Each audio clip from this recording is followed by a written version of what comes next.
to our live stream direct from the Game Expo Melbourne. We are so excited to bring you another amazing interview. We have got Martin here. So Martin, tell us, what's the name of your game? Hi, thanks for having me. The name of my game is Rita. Yeah, let's talk about it. Yeah, tell us about what is Rita?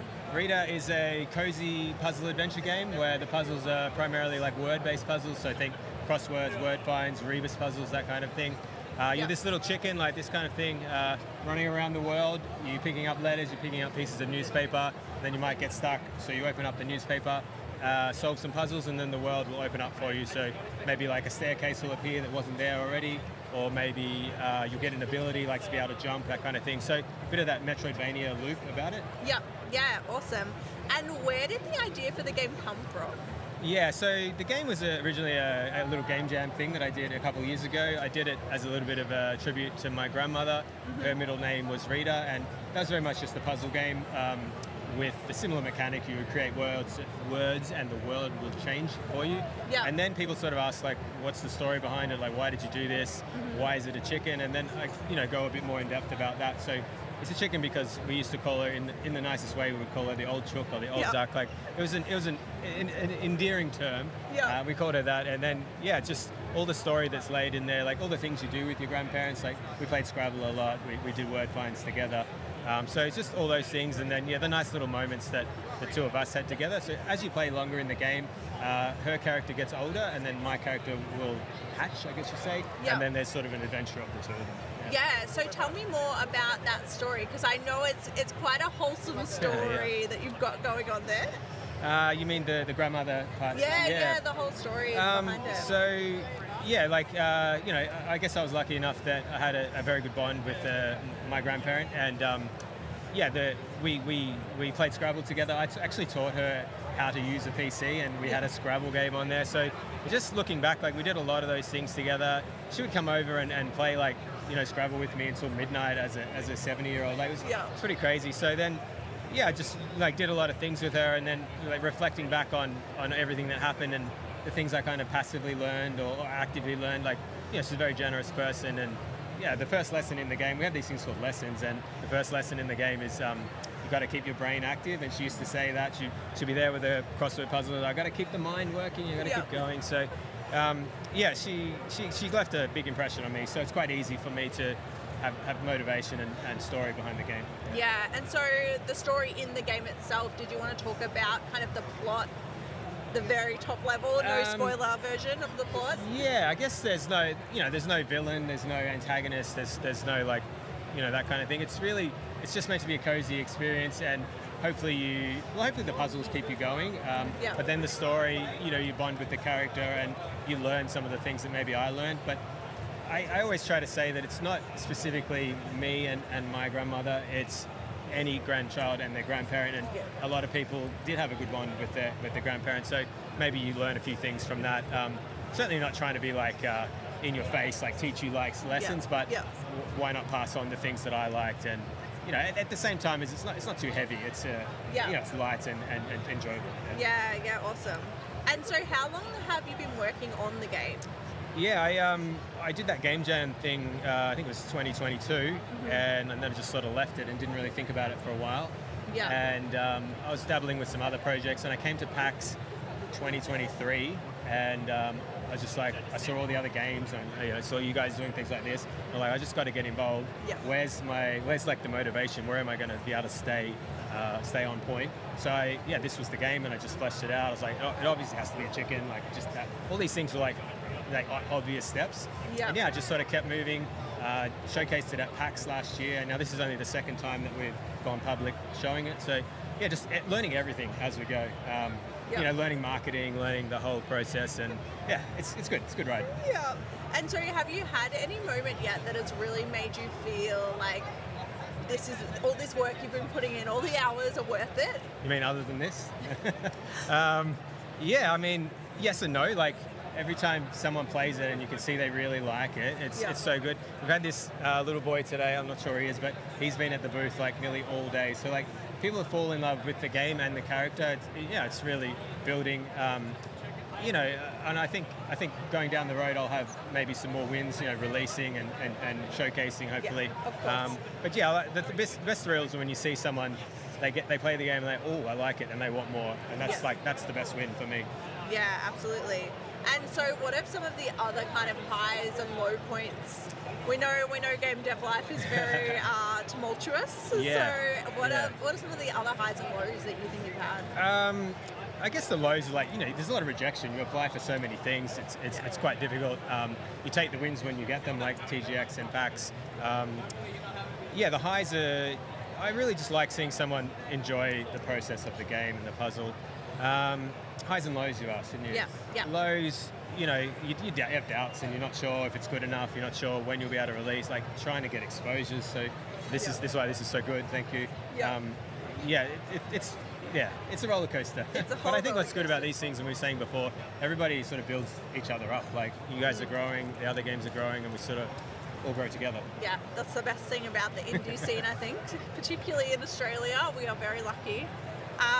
All right, so what would you say makes the game unique? Yeah, I think it's the mashup of like word puzzles and still like a 3D adventure, like, you know, Mario platforming kind of thing. A lot of people have commented they haven't seen that mashup before. Mm-hmm. So for me, it started very much as a puzzle game, and then layering in the story with the adventure. I think it's quite unique. We had a bit of trouble marketing it in trying to like find a game to pivot off. So I guess that's a good sign that you're different enough. But you don't be too different that no one has a reference point for you. Yeah. So talk to me a little bit more about some of the like level design and things like that. So when you play the game, well, what can you kind of expect? Yeah, you can expect a cozy little world. So it's set, I'm actually calling it Aspendale, which is where she grew up. It's on the beach. She used to love beaches. So it's all that very like Wind Waker Island kind of aesthetic. And then you'll sort of go through some other biomes, some forests, some deserts, other towns and kind of things, but all very cozy. Like the NPCs will not really get in your way, but you'll need to talk to them to get the story and get through the game.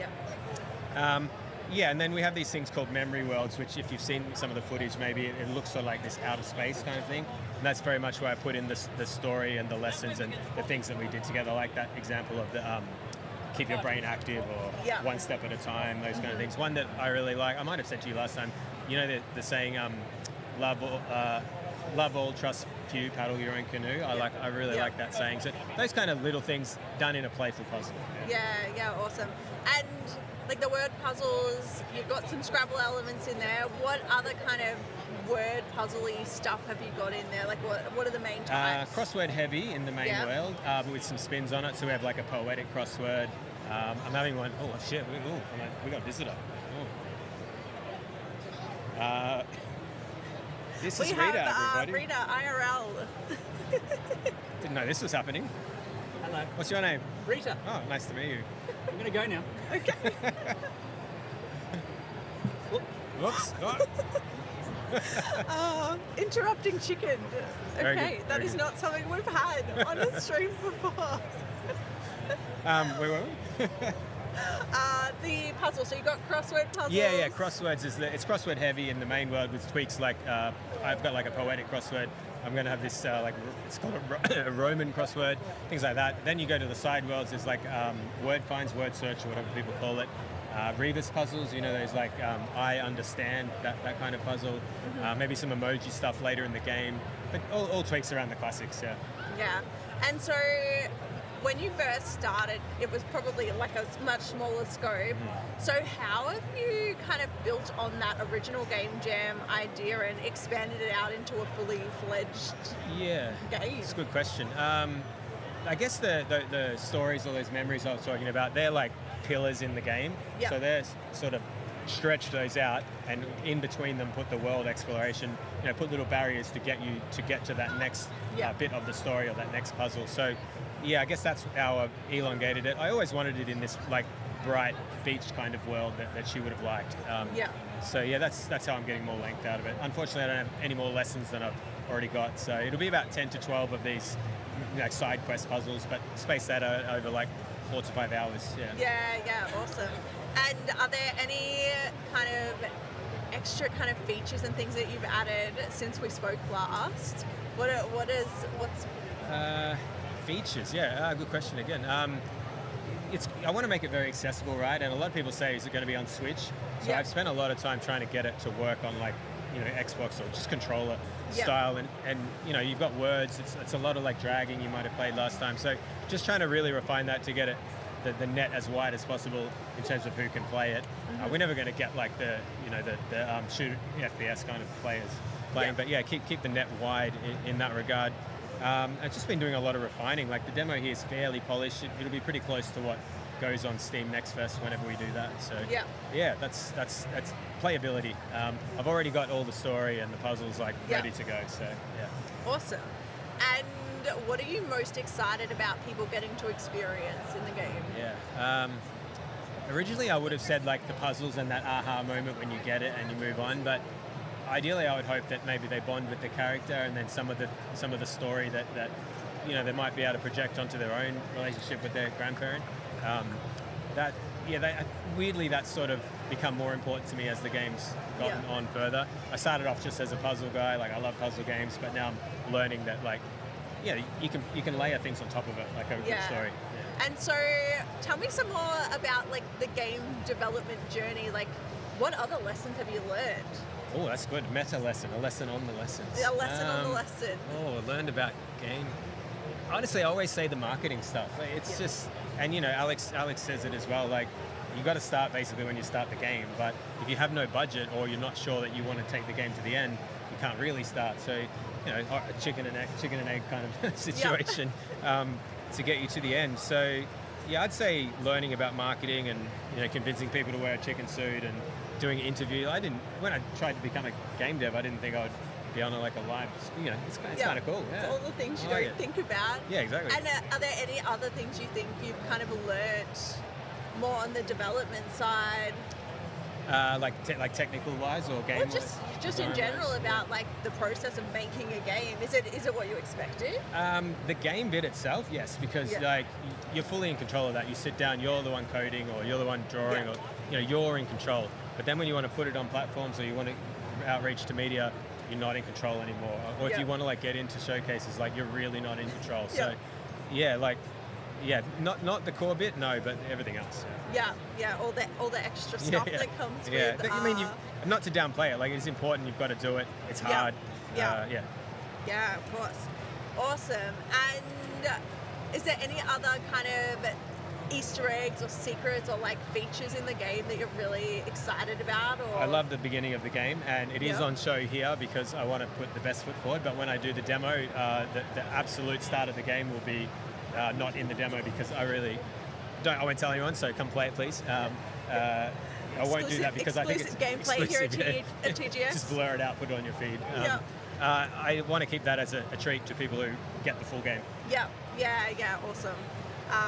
It's so cool seeing the development of it. Thank you. And you're almost getting to the end stages now, aren't you? I can sort of see the finish line in terms of development, definitely. Yeah. I can't see it in terms of marketing yet, but I can see the dev end line, so yeah. Yeah, that's so cool. All right. And is there anything else? We've still got plenty of time. So is there anything else you want to share about Rita, I know you also, this isn't your first game, is it? No, yeah, true. I have a very small puzzle game that was my first dip in the toe on Steam called Asymmetric Escape, which you can find on the socials or on the website. That was a really good learning experience in like, you can finish a game, but getting it onto Steam is like another thing. And then like I always say, the marketing is another thing again. So at least I knew what that process was like. I think you might have been hinting at the batography that we were talking about. Yeah, that was recent, wasn't it? Yeah, so that was a game I did with my cousins a few years ago now, and then we're sort of just sitting there, and again, it's that kind of thing that you've got almost to the end. Why not like really get it to the end? So we did a bit of marketing. We managed to get onto New and Trending, which was like a bucket list for a dev for me. We for 2 days we had it listed as overwhelmingly positive, which again like bucket list, so it's dropped down again. But all these things are like they're just like little markers in the sand that you keep progressing. But batography, if you like cozy. Yeah, it's mostly a cozy game, not too much puzzle. 15 minutes, a bit of a story, and it's beautiful. Like they did such a good job of the art. So, highly recommend that one. Yeah, that's good. All right. So, how can people support you in developing the rest of the game? if you're only going to do one thing, it's wish list, please. Please wish list. Beyond that, the socials, we're doing a lot more. We have the website, we have the Steam pages, we have these interviews. Please follow along, Indie Brew. It's just really following, and then once the game comes, review and buy and review kind of thing. Yeah. And if you're at TGX, if you're in Melbourne, there's still tickets tomorrow, so come say hello. Absolutely. All right, are you ready for the hardest question? I think I'm ready. I actually thought about this one. I think I'm ready. Okay. Yeah. If your game was a coffee or tea blend, what flavors would it be? Yeah, I'm gonna go like a turmeric latte with vanilla syrup. So turmeric gets like the yellow, and then the really sweetness of the vanilla syrup. Yeah, that's cute. I think that fits Gave that a well. bit of thought, that one. Fits well. Well, I know I am so excited for Rita to come out eventually when it's ready, when it's good and ready. But I love a good word game. So I'm very, very excited. I will be following this one along very closely. But thank you so much for taking some time out of your very busy schedule to chat to us.